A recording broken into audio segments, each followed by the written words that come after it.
It's been over a week now since FSG outlined their plans to sell the football club.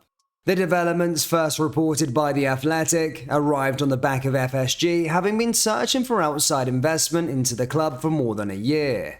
A project that they have engaged the services of major American banks, Goldman Sachs and Morgan Stanley to facilitate. A week later, we take a look at the current state of play and provide you with some huge news regarding the takeover. We also discuss the news that Roberto Firmino is closing in on a new contract and take a look at Liverpool's December plans. There is so much to cover in today's video.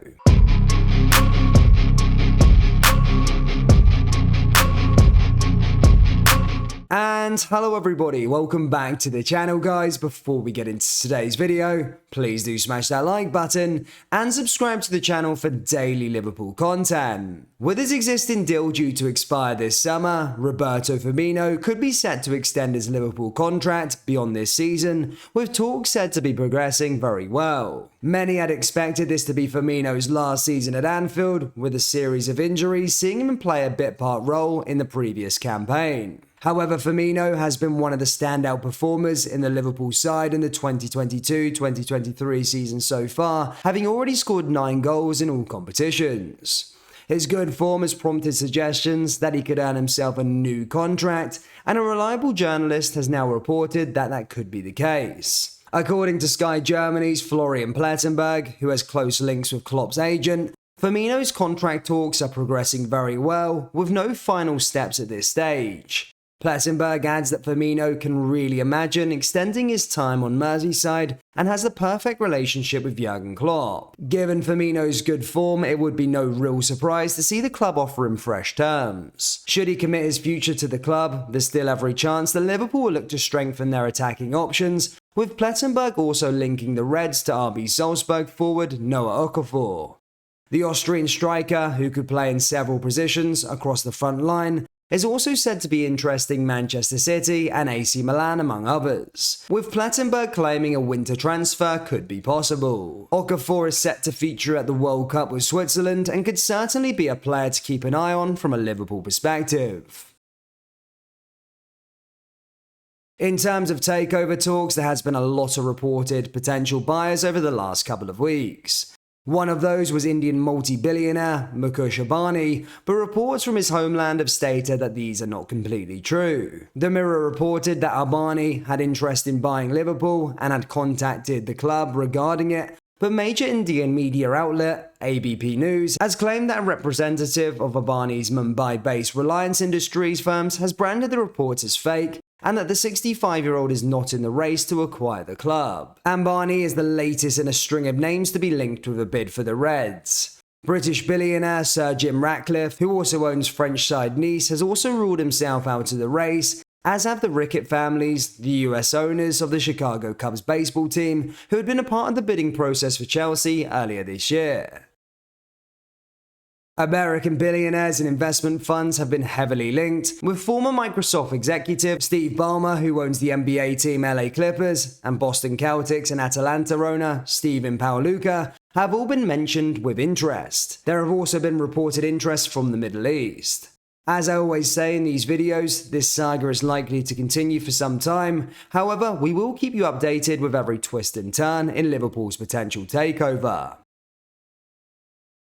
The World Cup break may have only started 2 days ago for Liverpool, but we are already looking about when we can see the Reds again. Well, we do have some news for you regarding this. It has now been officially confirmed that Liverpool will take part in the Dubai Super Cup in December, with Lyon and AC Milan the opposition. Liverpool will face Lyon on Sunday, December the 11th, and then meet AC Milan on Friday, December the 16th at 3:30. Each of the 4 teams, which also includes Arsenal, will play twice. Teams are awarded 3 points for a win and 2 points for a draw. Also, irrespective of the scoreline, a penalty shootout will take place and a bonus point will be awarded to the winner. With only 7 representatives at the World Cup, Klopp will have a strong squad at his disposal as he looks to make the most of a rare, uninterrupted training block. Liverpool fly out to Dubai on December the 3rd before returning on December the 17th, days before their trip to Manchester City for the 4th round in the Carabao Cup.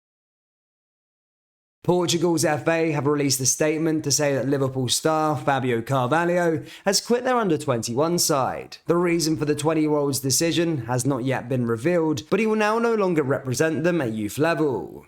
The attacking midfielder has so far made 16 appearances in all competitions for Liverpool and has 2 goals to his name in the Premier League.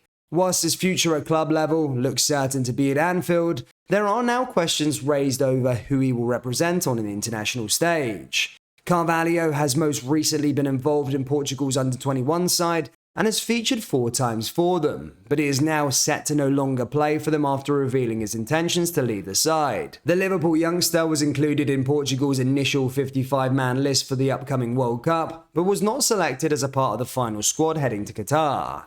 However, his departure could see him make a return to England's youth sides, having previously featured for them before switching allegiances. Even though he was born in Portugal, Carvalho has represented the Three Lions at 4 different youth levels and even captained the under-17 side on 2 occasions, making an accumulated total of 29 appearances in the setup. It remains to be seen if one of Liverpool's rising stars will return to England's books, but he would no doubt be an excellent addition to their roster should he make a comeback. Finally, Diogo Jota has been sidelined since October after sustaining a serious calf injury in Liverpool's win over Manchester City. The Portugal forward only returned to full fitness in September, having missed the Reds' entire pre-season schedule, with a hamstring injury picked up on international duty at the end of last season.